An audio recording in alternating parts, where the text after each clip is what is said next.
नमस्कार दोस्तों, मैं संदीप कुमार। आप देख रहे हैं सच की आवाज न्यूज। इस समय मैं मौजूद हूँ भिवंडी निजामपुर शहर महानगर पालिका के मुख्य कार्यालय पर, जहां आपको बता दें कि आज एक बार फिर से भिवंडी शहर का वो मामला जो कि 25 जून से काफी गरमाया हुआ था। बता दें कि 9 परिवार के लोग जो कि रोड के वर्ल्डिंग के दरमियान जो है उन्हें घर से बेघर कर दिया गया। वो 9 परिवार के लोग इस भीगी भारी बरसात में जो है अपना रहर बसेरा भीग कर अपने परिवार के साथ में कर रहे थे, जिनके न्याय के लिए आपको बता दें कि भिवंडी शहर के कई राजनीतिक दल के लोग जो है सड़कों पर उतरकर दिखाई दिए, यानी कि उनसे खुद मिलने के लिए पहुंचे हुए थे। लेकिन आपको बता दें कि ये मामला धीरे धीरे इस तरह गरमाता गया कि राजनीतिक मोड़ ले लिया। लेकिन आपको बता दें कि आज भिवंडी निजामपुर शहर महानगर पालिका के आयुक्त अजय वैद की उपस्थिति में, भिवंडी निजामपुर शहर महानगर पालिका के पूर्व कई नगर सेवकों की उपस्थिति में, जिला अध्यक्ष सोहेब गुड्डू, पूर्व विधायक रुपेश मात्रे, इनकी उपस्थिति में आपको बता दें कि उन 9 परिवार के लोगों के साथ में एक विशेष बैठक की गई थी। इस बैठक में खासकर आपको बता दें कि जिस तरह से ये बातें सामने आ रही है कि वो 9 परिवार के साथ में जो है अत्याचार हुआ, उनके साथ में गलत हुआ, उनके जो घर है वो जो बेतरीके से तोड़ा गया, ये पूरे मामले को लेकर जो है बातें रखी गई इस बैठक में। और इस बात को लेकर जो है महानगर पालिका के आयुक्त ने खुलासा किया। वो पूरा वीडियो हम आप तक की पहुंचाएंगे। लेकिन बता दें कि आयुक्त ने इस बैठक में एक विशेष ये बात का खुलासा किया कि जो नगर सेवकों पर आरोप लगाया जा रहा है, जिसमें आपको बता दें कि समाज सेवक इरफान हदीस अंसारी, वसीम अंसारी, उनके सहयोगी जो नगर सेवक, उनके ऊपर आरोप लगाया जा रहा था कि तोड़क कार्रवाई के दरमियान वो वहां पर थे और उनके कहने पर ही नगर पालिका के आला अधिकारी तोड़क कार्रवाई को अंजाम दे रहे थे। लेकिन महानगर पालिका के आयुक्त अजय वैद ने स्पष्ट इस बात का खुलासा किया कि किसी नगर सेवक के कहने पर जो है तोड़क कार्रवाई नहीं की गई है। इसमें प्रशासन जो है अपना भूमिका निभा रहा है। साथ ही साथ आपको बता दें कि वहीं पर वसीम अंसारी, जो कि जिनके ऊपर आरोप लगाया जा रहा था, उन्होंने अपनी बातें वहां पर रखी कि जो पीड़ित परिवार है उन्हें महानगर पालिका के जो एक्वायर जगह है, जहां पर महानगर पालिका की जो जमीन है, वहां पर इन्हें घर बनाकर दिया जाए। इस तरह की बातें वहां पर आई। लेकिन आपको बता दें कि कमिश्नर ने इस बात का खुलासा किया है कि ऑन रिकॉर्ड किसी प्रकार के वहां के स्थानिक नगर सेवकों के इसमें किसी प्रकार की भूमिका नहीं थी। तो बता दें कि मीटिंग में क्या क्या बातें हुई, जिसमें सोहेब गुड्डू, जो कि राष्ट्रवादी कांग्रेस पार्टी शरद चंद्र पवार गढ़ के भिवंडी शहर अध्यक्ष हैं, साथ ही साथ पूर्व विधायक रुपेश मात्रे, इन्होंने अपनी बातें हमारे समक्ष रखी और क्या कहा, आइए सुनते हैं। इस तरह से पिछले 25 तारीख से जो है एक मामला भिवंडी शहर काफी गर्माता हुआ दिखाई दे रहा है। 9 परिवार के लोगों को बेघर कर दिया गया और इसको लेकर जो है शहर में राजनीति काफी गर्माती हुई दिखाई दी। आज वही मुद्दे को लेकर आप लोगों ने महानगर पालिका के आयुक्त से मुलाकात की, तो क्या डिसीजन लिया गया, क्या आश्वासन दिया गया है या फिर कुछ दूसरे कदम उठाने का डिमांड? देखिए, 25 जून को रोशनबाग में रोड वाइंडिंग के अंदर 9 परिवार के घरों को रोड वाइंडिंग में तोड़ दिया गया और 25 तारीख को जो पीड़ित परिवार है वो बेचारे आज तक वहाँ बाहर बारिश के अंदर वहाँ बसे हुए हैं। कोई अपने रिश्तेदार के घर जाकर रात में सो रहा है, कोई अड़ोस पड़ोस में जाके सो रहा है। ना उनको खाने का ठिकाना है, ना रहने का ठिकाना है।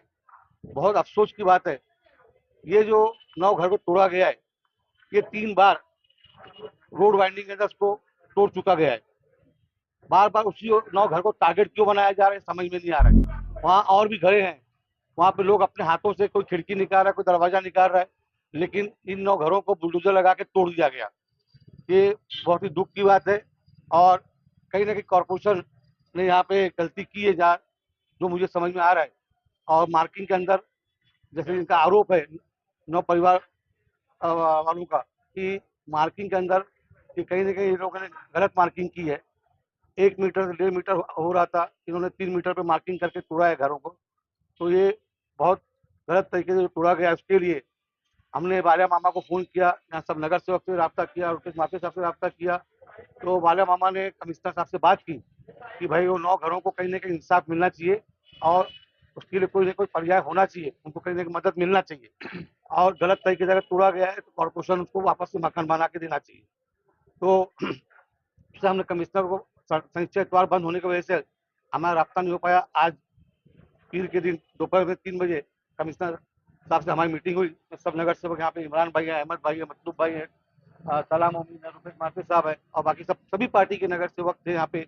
और कमिश्नर साहब से बात की तो सबसे पहले मांगनी हमने ये की है कि जो मार्किंग हुई है वो वापस से वहाँ पे विजिट किया जाए और उसको चेक किया जाए सही हुई है कि गलत हुई है।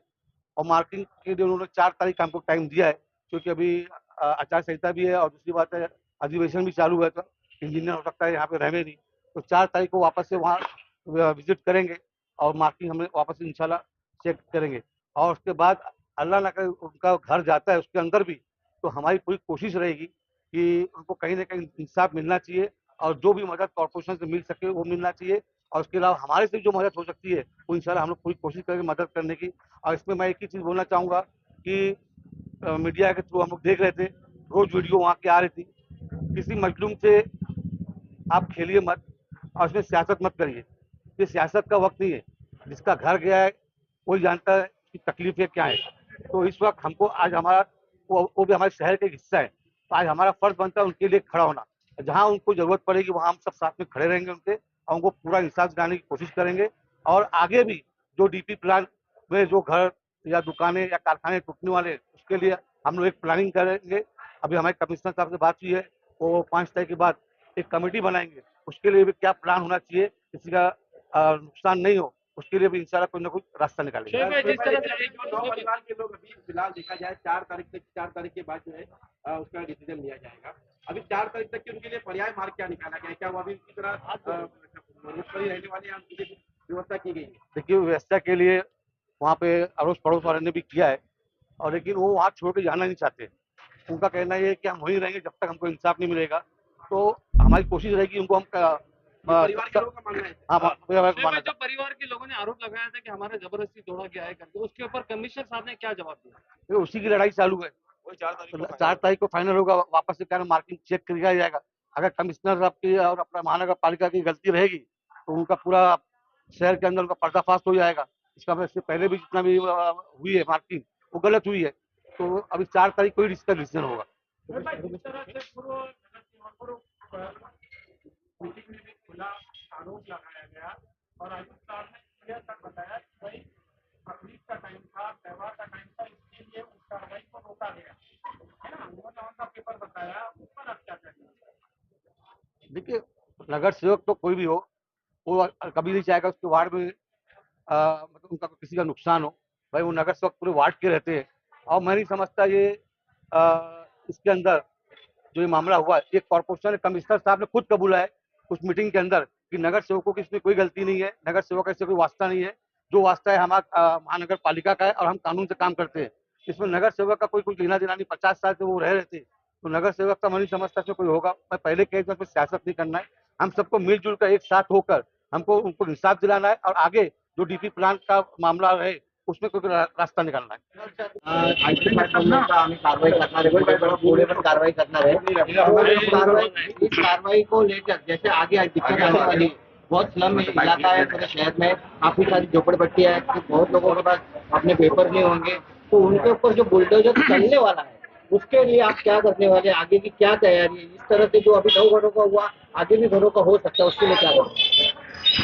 सर्वात प्रथम तर आजची जी कारवाई झालेली आहे ती 25 जूनला कारवाई करण्यात आलेली आहे।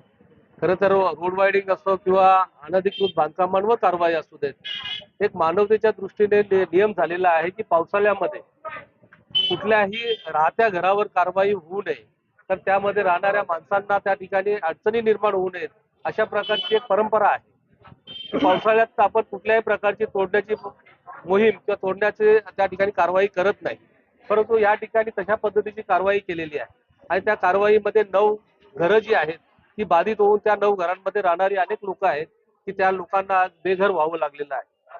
आणि असं असताना खरं तर कॉर्पोरेशनने ही संपूर्णतः जबाबदारी घेऊन प्रथमतः या कारवाईचाच चुकीची कारवाई झालेली आहे की ती कारवाई होऊच नये आणि राहिला विकासाला कुठल्याही प्रकारचा आमचा कुणाचाच, माजी नगरसेवक असतील, या ठिकाणचे लोकप्रतिनिधी असतील, या कुणाचाच विकासाला कुठल्याही प्रकारचा अडथळा किंवा विकासाला विरोध नाही, तर विकास झालाच पाहिजे। परंतु काही नियम आहेत, काही गोष्टी अशा आहेत की त्या वेळेत केल्या पाहिजेत, तशा पद्धतीने महापालिकेने करावं आणि ज्या काही रोड वाढीच्या मार्जिंग आहेत त्या मार्जिंग मध्ये सेंटर पॉइंट पकडून त्या ठिकाणी त्याला सेंटर पॉइंट नंतरच दोन्ही बाजूला सेम समान अशा पद्धतीचं त्या ठिकाणी रोड वाढीच्या मार्किंग केल्या पाहिजेत आणि या मार्किंग साईड व्हिजिट त्या ठिकाणी इंजिनियर लोकांनी करून केल्या पाहिजेत।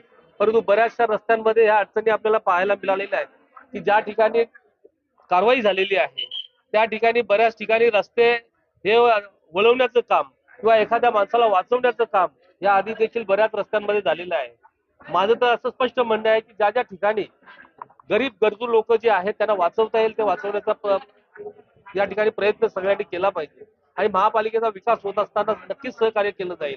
परंतु हे विकास होत असताना त्या ठिकाणच्या ज्या बांधकामं आपण तोडतो आहोत त्या बांधकामांना त्या ठिकाणी जो कॉम्पन्सेशन आहे, मोबदला आहे, तो मोबदला व्यवस्थित प्रमाणात मिळाला पाहिजे. खरं तर भिवंडीमध्येच जो मोबदल्याचा जी पॉलिसी आहे ही पॉलिसी व्यवस्थित प्रमाणात राबवली जात नाही. बाकी ठिकाणी सगळीकडे कॉम्पन्सेशन पॉलिसी अतिशय चांगल्या पद्धतीने राबवली जाते. मग हायवेची असेल तिला आपण पाहतो की 4 पटीने त्या ठिकाणी मोबदला मिळालेला आहे. बुलेट ट्रेनचं असेल 4-4, 5-5 पटीने दिलं जातंय.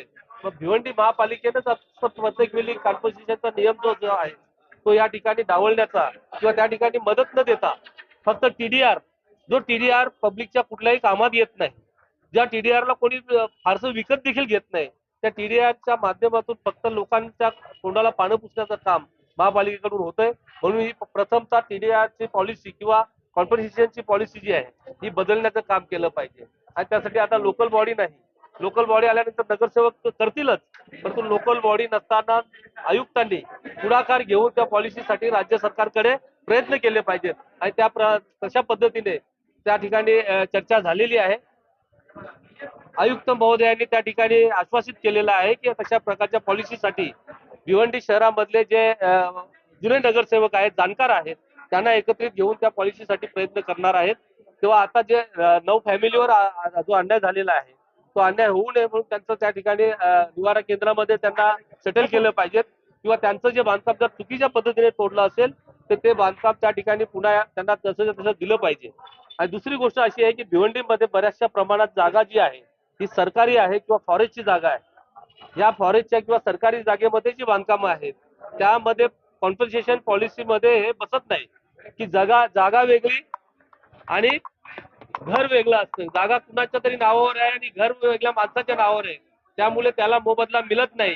किंवा ज्याचं घर असेल जो वर्षानुवर्ष त्या ठिकाणी राहतोय, अनेक वर्षाची घरपट्टी भरतो, पाणीपट्टी भरतोय, त्याला त्याच्या घराचा मोबदला मिळाला पाहिजे. अशा प्रकारची मागणी आज आम्ही आयुक्तांकडे केलेली आहे.